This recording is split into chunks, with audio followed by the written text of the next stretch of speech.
Hi everybody, it's Peter Zellums, Griniflix Adventure 8. Welcome to another video. Today I'm talking about my Leica cameras, and it's the Leica M. We've got the Leica M11 black paint glossy version here, and I've also found myself a Leica black glossy paint Summilux lens. I was really impressed with the lens. However, when I got it, I was really disappointed as well, because when I eventually got it home and had a closer look at the lens, it was completely fogged over on the inside element of the back element here.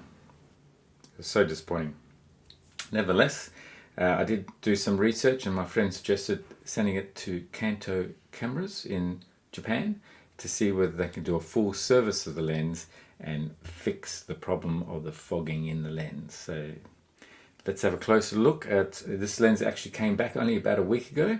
We'll have a closer look to see shine light through it, see what else I notice about the servicing. Can Kanto cameras be recommended for full service of a vintage lens, an older lens?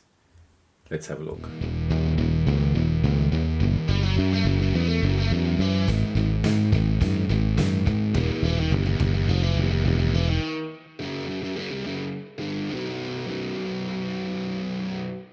And this is a version 3 apparently of the Summilux lens, 50mm f1.4, manufactured around the 2004 mark. So I think around 2004, 2005, the latest version, the spherical 50mm lens came out, and then in recent years there was a close focus version of that also that's come out. So this is prior the aspherical lens. Now, being black glossy paint, which is my favorite version of the Leica M cameras, and you can see it's a very nice looking lens and suits the camera very well.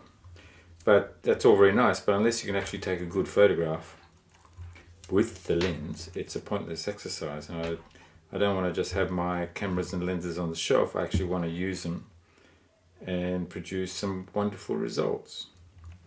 Alright, so let's take this lens off the camera,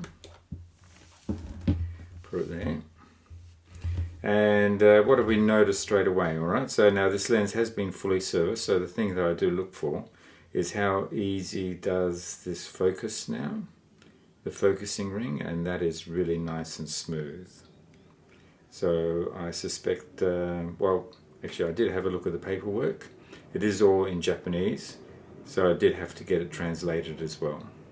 I used Google Translate, and so that showed that this lens has actually been cleaned. The helicoils had been cleaned, and it has been re-oiled, and that's why it's operating really nice and smoothly as well. So then what I also noticed was the f-stops here on the aperture ring, and that was also working nice and smoothly, and providing the half clicks. So that's all very good. The actual lens element on the front here is looking also very nice and neat and clean.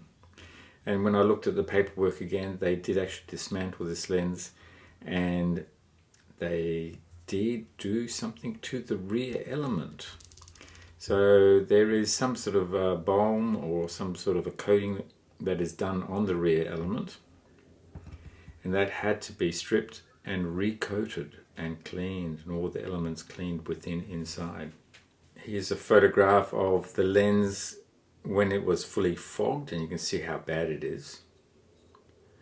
And now let's put some light behind here and see whether we can actually replicate that in some manner or form. And you can see whether we can focus. I have some photographs here as well, so at least we'll be able to see, but just shining that lens now, shining the light through the lens, we no longer have the fogging. There was really bad fogging before, whereas now we've got nice clear glass all the way through, which is really good. I also took some photographs with my Summilux spherical lens, the silver version. So I have my silver version here. This is the brass a spherical lens, and what we can do is we can have a look at, through the lens of this one as well. So this is, we'll put that on 1.4, and we'll do the same thing here.